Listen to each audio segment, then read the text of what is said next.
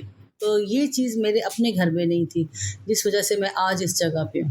اگر میرے والد نے بھی یہ کیا ہوتا, بیٹی اور بیٹے میں فرق رکھا ہوتا, تو آج میں اس مقام پہ نہ ہوتی. اور یہاں پہ آپ کو ایک اور بات بتاؤں کہ اپنی فیملی میں نے اور میرے بھائی شیخ عمران ایڈوکیٹ نے, ہم نے اپنے والد سے اپنی تینوں پھوپھیوں کو وراثت لے کے دی. اور یہ ہماری فیملی کا یہ پہلا کیس ہے. آپ نے گھر سے آغاز کیا؟ جی, جبکہ ہماری والدہ کو نہیں ملی. اچھا, یعنی کہ پریکٹیکل ہو کر دکھایا ہے. جی وہ جو کہتے ہیں نا, کچھ کرنا ہے, کچھ کہنا ہے تو کر کے دکھایا جائے. بالکل, ہم نے کہا کہ اسٹارٹ ہم اپنے سے لیں گے. ٹھیک ہے, بالکل ٹھیک ہے. ہم اس جانب آتے ہیں کہ آپ ادبی دنیا کا ایک بڑا نام ہیں اور آپ نے 7 کتابیں لکھی ہیں. جی. اور اس میں شاعری بھی ہے, سفر نامہ بھی ہے. تو آپ نے جو آپ کا سفر نامہ ہے وادی کلام, اس کے حوالے سے بتائیے کہ اس کا کیا ایسا سحر ہے جو کہ آپ نے اس کو لکھا اور اس سے جو فیڈ بیک آیا تو وہ اس میں کیا آپ کے تاثرات تھے؟ ہاں جی, وادی کلام کا قصور میں نے لکھا. یہ میں مسلسل جب 7ویں دفعہ گئی ہوں تب میں نے اس پہ قلم اٹھایا. میں نے وہاں دیکھا کہ بھئی وہاں کے لوگوں کے حالات جو ہیں وہ زندگی کتنی مشکل طریقے سے گزار رہے ہیں. ٹھیک ہے. اسی کے میں وہاں پہ جاتی تھی. ایک تو یہ ہوتا تھا کہ شوق تھا سفر کا, اور وہ علاقہ مجھے بہت پسند تھا. تمام جتنے بھی اب تک علاقے گھومے انہیں مجھے سوات پسند ہے, کیونکہ مجھے زیادہ دریا اٹریکٹ کرتا ہے. ٹھیک ہے. دریا کنارے بیٹھ کر آپ ذرا وہ اس کی آواز سنیں تو اس میں ایک عجیب سی روحانیت ہے, ایک روحانی سکون ملتا ہے. اللہ تعالیٰ نے جو چیز بنائی ہے وہ ہمارے لیے بنائی ہے, اور وہاں پہ جا کے آپ کو رب یاد آتا ہے, آپ قدرت سے قریب ہوتے ہیں. تو میں نے وہاں کے لوگوں کے جب مسائل دیکھے, خواتین کے, میں گھروں میں چلی جاتی تھی. ایون کہ پریگنینسی میں انہیں اتنی مشکلات تھی, انہیں ڈاکٹر اویل نہیں کرتے تھے پردے کی وجہ سے. کہ نہیں جی ہماری بیویاں جو ہے نا محرم بندوں کے پاس نہیں جائیں, اور ان کی وہیں پہ انتقال ہو جاتا تھا سخت حالات میں. اس کے علاوہ ان کی زندگی اتنی مشکل ہے, سردی شدید, اور ہم لوگ تو گرمیوں میں جاتے ہیں, سردی کا موسم ان کے لیے وہ اتر آنا وہاں سے. کچھ لوگ نہیں بھی پہنچ سکتے نیچے, وہ وہیں رہتے ہیں, سخت حالات میں گزارا کر رہے ہیں. ان کے پاس میڈیکیشن نہیں ہے, اور اسی طرح بہت سی سہولیات سے ہمیں بنیادی جو بیسک ضروریات ہیں, ہم تو آسائشات کو روتے ہیں نا کہ ہمیں آسائشیں نہیں مل رہی, ان کے پاس بیسک نیڈس بھی نہیں ہیں. ٹھیک. تو میں نے اس چیز کو جو ہے وہ اجاگر کیا اپنے سفر نامے میں, کہ خوبصورتیاں تو سب لکھتے ہیں, تو وہاں کی بدصورتیوں کو دکھایا کہ وہاں پہ کیا حالات ہیں, وہ لوگ کس طرح زندگی بسر کر رہے ہیں, تاکہ یہ فیس بھی لوگوں کے سامنے آئے. ٹھیک ہے, تاکہ اس کے اوپر کام بھی کیا جا سکے. بالکل ٹھیک ہے. تو آپ ادبی دنیا میں ادبی لوگوں کو کیسا دیکھتی ہیں؟ ادبی لوگ جو ہیں بہت ایک حساس طبقہ ہے, قلم قبیلے کے لوگ, لیکن سم تھنگ اس طرح بھی ہوتا ہے کہ جو لوگ لکھتے ہیں وہ اپنی رائٹنگ کے اگینسٹ ہیں. اچھا, یہ بڑی پیاری بات کی آپ نے. یہ دوہرا معیار مجھے سمجھ میں ابھی تک نہیں آیا کہ ایک رائٹر اتنا حساس ہوتا ہے, اور جذباتیت بھی ظاہر اس میں کوٹ کوٹ کے بھری ہوتی ہے. جب تک آپ دوسرے کے دکھ پہ دکھی نہیں ہوتے آپ رائٹر نہیں بن سکتے. تو اس میں پھر میں یہی دیکھتی ہوں کہ اس میں جب سے پروفیشنلزم آ گیا ہے, مارکیٹنگ ہو گئی ہے, لوگ صرف پیسے کے لیے جو لکھتے ہیں, ان کا قلم وہ چیز وہ تاثر نہیں دے سکتا جو ایک بنیادی رائٹر کا دے سکتا. ایگزیکٹلی. تو جب آپ مختلف تنظیموں سے بھی جو ہے وہ منسلک ہیں اور ٹریول بھی کیا جاتا ہے، چلیں اس جانب بعد میں آتے ہیں. آپ نے وادی کلام کا ذکر کیا، تو ہمارے ویورز کو اور آپ کے قارئین کو اب کوئی اور افسانہ جو ہے وہ بھی دیکھنے کو ملے گا؟ جی اب میں لکھ رہی ہوں وادی سون پہ، سفر نامہ ہی ہے وہ، وادی ٹھیک سون کا سفر نامہ انشاءاللہ جلد آئے گا. انشاءاللہ. تو اب شاعری جو ہے وہ باقاعدہ پیج پر کرتی ہیں یا پھر آپ سٹوریز آرٹیکلز وغیرہ لکھتی ہیں؟ کس کو زیادہ ٹائم دیتی ہیں؟ اور ساتھ ساتھ ہی دونوں چلتے ہیں، جو ذہن میں آ جائے. شاعری جو ہے وہ تھوڑا کم وقت لیتی ہے ٹھیک ہے. اور افسانے ناول کے لیے زیادہ وقت درکار ہوتا ہے. تو آج کل جس طرح مصروفیات ہیں تو زیادہ شاعری اور کالمز وغیرہ ہی زیادہ ہو رہے ہیں. اب مینج کس طرح سے کر رہی ہیں اپنی ہاں میں نے پہلی ترجیح تو سب سے پہلے جو ہے نا وہ میری گھر اور میرے بچے ہیں. تو اس کے بعد مینج میں اس طرح کرتی ہوں کہ جب سارے گھر والے سو جاتے ہیں ٹھیک ہے. تو میں اپنے شوق کو ٹائم دیتی ہوں، اپنی نیند قربان کرتی ہوں. اچھا. دوسرا یہ مارکیٹس وغیرہ میں گھومنا پھرنا یہ مجھے شوق نہیں ہے، تو وہ بھی ٹائم بچ جاتا ہے. خواتین کا کافی کام ٹائم جو ہے اس کام پہ صرف ہوتا ہے، وہ بھی میرا بچ جاتا ہے. ٹھیک. تو کوئی اپنے اشعار سنائیے ہمارے ناظرین کو. غزل ہے یہ ماں کے نام کی. جی. محبت کا زمانے سے جدا معیار ماں کا ہے. محبت کا زمانے سے جدا معیار ماں کا ہے، نہیں نعم البدل اس کا جو خالص پیار ماں کا ہے. کیا کہنے، واہ واہ. وہ خود بھوکی رہے لیکن کھلائے اپنے بچوں کو. وہ خود بھوکی رہے لیکن کھلائے اپنے بچوں کو. کلیجہ ایسی الفت کے لیے درکار ماں کا. کیا کہنے بھی، سبحان اللہ سبحان اللہ. وہ راضی ہے تو پھر راضی خدا بھی تم سے ہے لوگو. واہ واہ واہ. وہ راضی ہے تو پھر راضی خدا بھی تم سے ہے لوگو. ہے رب کا اصل میں جو انکار وہ انکار ماں کا ہے. بھلے استاد لاکھوں ہوں کتابیں یاد ہوں ساری. بھلے استاد لاکھوں ہوں کتابیں یاد ہوں ساری، مگر تعلیم میں سب سے بڑا کردار ماں کا. کیا کہنے. واہ واہ. کوئی رشتہ زمانے میں نہیں اس سے ہوا بڑھ کر. کوئی رشتہ زمانے میں نہیں اس سے ہوا بڑھ کر، مثالی اپنے بچوں کے لیے اثار ماں کا. سبحان اللہ. واہ واہ. کیا کہنے. آپ دیکھ سکتے ہیں کہ ایک ہی شخصیت کے اندر اتنا کچھ ہونا. اور میں ویسے نا اس کے ذریعے پیغام دینا چاہوں گا لوگوں کو. آپ بلکہ پیغام دیجیے کہ جو مایوسیت کا شکار ہو جاتے ہیں، میرے والد صاحب کہا کرتے ہیں کہ مایوسی کفر ہے. آپ کو مایوس نہیں ہونا چاہیے. جو لوگ مایوس ہو جاتے ہیں اپنی فیلڈز میں رہتے ہوئے، وہ کچھ کر رہے ہیں اور وہ کرنا نہیں جانتے ہیں، ان کو گائیڈ لائن نہیں مل رہی ہے، وہ کہیں نہ کہیں جو ہے وہ ڈراپ آؤٹ کر جاتے ہیں، تو آپ ان کے لیے کیا پیغام دیں گی کہ آپ کو مایوس نہیں ہونا چاہیے؟ اگر کر رہے ہیں تو وہ کس طرح سے کرتے چلے جائیں؟ جی جیسے کہ آپ نے بھی کہا کہ ہمارے دین میں ہے کہ مایوسی کفر ہے. جی. اور میں نے اپنے گرد بھی روتی بسورتی عورتوں کو دیکھا اور مجھے بہت اس چیز سے تکلیف ہوتی تھی کہ ہمیشہ جو ہے ڈومینیٹ مرد غالب، عورت مغلوب، یہ کیا چکر ہے. تو میں نے پھر جب جیسے جیسے بڑے ہوتے گئے تو میں نے یہ دیکھا کہ عورت نے مظلومیت کا ایک لبادہ اوڑھا ہوا. اس کے پیچھے اس نے اپنے آپ کو ایک پناہ دی ہوئی ہے کہ میں مظلوم ہوں اور مجھے جو ہے آپ پناہ دیں. ٹھیک ہے. میرا یہاں پہ یہ کہنا ہے کہ جس عورت کے قدموں تلے رب کائنات نے مرد کی جنت رکھ دی، وہ مظلوم کیسے ہو سکتی؟ کسی طرح بھی وہ مظلوم نہیں ہے. آپ رب کے بعد جو تخلیق کرتی ہے وہ عورت کرتی ہے. سبحان اللہ. تو یہ مظلومیت کا لبادہ اتار دیں اور اپنے آپ کو اسٹرانگ بنائیں، کیونکہ آپ اسٹرانگ ہیں، اللہ تعالیٰ نے آپ کو مضبوط بنایا اور آپ بہت کچھ کر سکتی ہیں. اب دیکھیں کہ عورت ہر فیلڈ میں، کوئی ایسی فیلڈ نہیں جہاں پہ خواتین نہیں ہیں. تو اسی طرح میں ایک ایسی فیملی سے ہوں جہاں پہ ہمیشہ عورتوں کو دبایا جاتا ہے اور ان کا آگے آنا جو ہے وہ گھر والے بجائے اس کے کہ اس کو فخر سمجھیں، وہ شرمندگی سمجھتے ہیں کہ ہماری عورتیں باہر جا رہی ہیں. تو میں نے اپنا ایک مقام بنایا اور بتایا سب کو کہ خواتین اس طرح سے، اور آج میری فیملی میرے پہ پراؤڈ کرتی. ماشاء اللہ. آپ نے بھی یہ جو مظلومیت کا لبادہ اوڑھنے کی بات کی، یہ بہت بڑا تمانچہ ہے ایک مخصوص طبقے کے لیے، جو کہ کہا کرتی ہیں کہ ہمیں ہمارے رائٹس نہیں مل رہے ہیں. اور وہ رائٹس بھی وہ رائٹس نہیں ہیں وہ جو مانگ رہی ہیں. اصل رائٹس اگر مانگے جائیں تو اس میں کوئی برائی نہیں ہے اور وہ ان کا بنیادی حق ہے. ہم اس جانب چلتے ہیں کہ دو چیزیں ہیں ہمارے پاس، آپ کے ادب کے حوالے سے بھی اور اچھے وکیل کے حوالے سے بھی. اچھا ادیب کیسا بنا جائے؟ ادیب تو جیسے میں نے پہلے بھی آپ سے کہا کہ بائی برتھ. ٹھیک ہے. اور دوسرا ادیب جو ہے وہ ادیب جو ہے اپنے قلم کا حق ادا کرے، کیونکہ یہ وہ قلم ہے جو نبیوں کو دیا گیا اور کہا گیا کہ لکھ، القلم وما یسطرون، اور ہمیں اس قلم کا حق ادا کرنا ہے. آج جو صحافت ہے جسے زرد صحافت کہا جاتا ہے وہ کیوں ہے؟ کیونکہ آپ سیاستدانوں کے پیچھے لگے ہوئے ہیں، ان کے لیے لکھ رہے ہیں، وہ کہتے ہیں چمچا گیری آج وہ بہت زیادہ ہو رہی ہے، اور پیسے کے لیے، ادیب پیسے کے لیے نہیں لکھتا۔ جب آپ اس قلم کو اپنا روزگار باعزت طریقے سے بنائیں گے تو پھر ٹھیک ہے، پھر تو یہ جہاد ہے اور آپ نے حق کے لیے لکھنا ہے۔ لیکن جب آپ منفیت کی طرف جائیں گے اور صرف پیسہ بنانے کے لیے، تو پھر بہت افسوس کا مقام ہے یہ ہم سب ادیبوں کے لیے، اس طرح نہیں کرنا چاہیے۔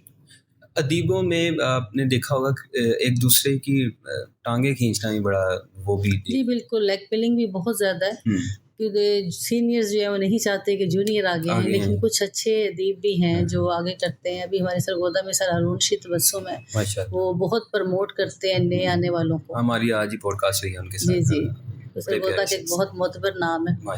اسی طرح کچھ لوگ ایسے ہیں جو نہیں چاہتے کہ آگے، ان میں بھی انہوں نے طبقات بنا لی ہیں، اپنی اپنی وہ 1.5 اینٹ کی مسجد بنی ہوئی ہے، تو وہ اپنے اپنے بندوں کو پروموٹ کرتے ہیں۔ ایسا نہیں ہونا چاہیے۔ ادیب جو ہے یہ قلم سنج ہے، اور اس کا وقار اور اس کی عزت ہم سب کو کرنی چاہیے۔ اللہ کے بانٹنے سے ملتا ہے۔ بالکل۔ اچھا وکیل کیسا بنا جائے، یہ غالباً میرا آخری سوال ہوگا۔ جی، اچھا وکیل، بالکل یہ بہت اچھا سوال ہے۔ اچھا وکیل ہونے کے لیے آپ کو اچھا انسان ہونا ضروری ہے۔ ٹھیک ہے۔ اور دوسرا یہ کہ آپ کو درد محسوس ہو، معاشرے کی محرومیوں کو آپ دیکھیں، طبقاتی فرق کا آپ دیکھیں اور انصاف کے لیے لڑیں۔ ٹھیک ہے۔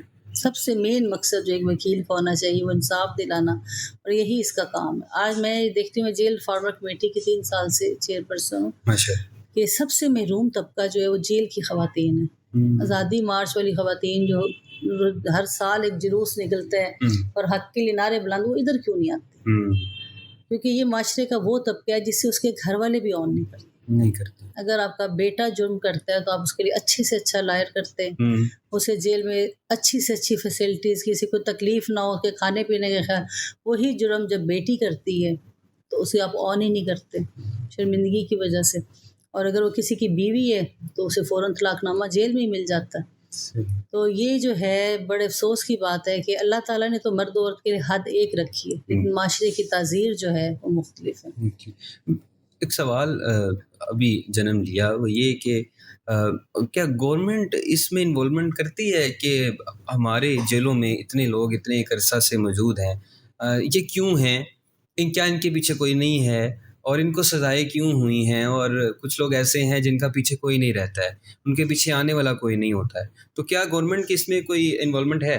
جی، سرکاری وکیل ہمارے ہیں جو انہیں پرووائڈ کیے جاتے ہیں، لیکن جتنی تعداد مجرموں کی ہے اس لحاظ سے سرکاری وکیل نہیں ہے۔ وہ چند ایک کیسز ہی فائل کر سکتے ہیں، کیونکہ انہوں نے پھر ظاہر اپنا کام بھی کرنا ہوتا ہے، تو انہیں وکیل نہیں ملتے۔ جیسے اب لیگل ایڈ ایسی خواتین کو، ظاہر میں تو خواتین کے لیے کر سکتی تھی، اب جب کہ میں as a vice president district bar میں ہوں تو میں اپنے چند ساتھیوں سے بھی اس بات کو ایگری کر رہی ہوں کہ آپ لوگ مردوں کی طرف بھی توجہ دیں۔ ان میں بھی کچھ ایسے ہیں جو مالی پوزیشن جن کی نہیں ہے، یا جن کے پیچھے صرف مائیں ہیں یا بہنیں ہیں اور مرد کوئی نہیں، اور وہ کیس نہیں کر سکتے فائل، تو ان کی ہیلپ کریں۔ تو الحمدللہ ساتھ آ رہے ہیں میرے بھائی، کوشش کر رہے ہیں۔ ماشاءاللہ یہ بڑا ایک زبردست کام ہے۔ اب پاکستان کی اکانومی، چلیں وہ چیز چھوڑتے ہیں، ہم پولیٹیکلی بات کرتے ہیں، آپ کا اس سے لنک بھی ہے۔ پاکستان کی پولیٹیکلی جو سنیریو آپ اس کو کیسا دیکھ رہی ہیں؟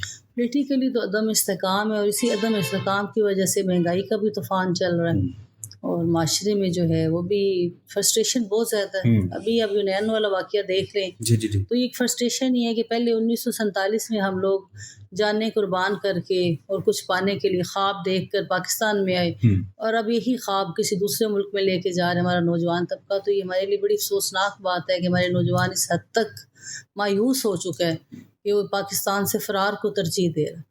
وہ بھی اپنے ساری مال و دولت بیچ کر، زمینیں بیچ کر لوگ گئے ہیں، زیور بیچ کر گئے ہیں، لیکن آپ نے دیکھا ہے کہ غیر قانونی طور پر جانے کا انجام کیا ہوا۔ ایسا ہی، ایک تو غیر قانونی بھی، اور دوسری بات یہ کہ دوسرے معاملات جس میں آپ اپنا سب کچھ بیچ باچ کر اپنی فیملی سے بھی دور چلے گئے، اور 16-17 سال کے بچے، معصوم بچے جنہیں ابھی کچھ پتہ ہی نہیں، ابھی جنہوں نے کھیلنا تھا، کیا گزری ہوگی ماؤں پر۔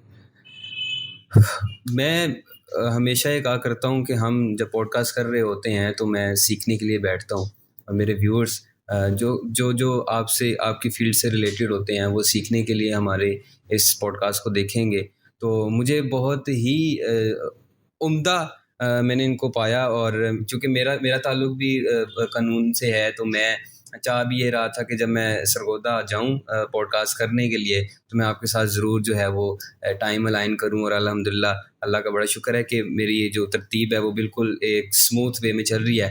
تو میں آپ کا شکریہ ادا کروں گا کہ آج آپ نے وقت دیا ہماری اس پوڈ کاسٹ کے لیے. آخر میں آپ نوجوان نسل کے لیے کوئی مختصر سا پیغام دیجیے. نوجوان نسل کے لیے یہی پیغام ہے کہ آپ اپنے دین سے قریب ہوں. ٹھیک ہے.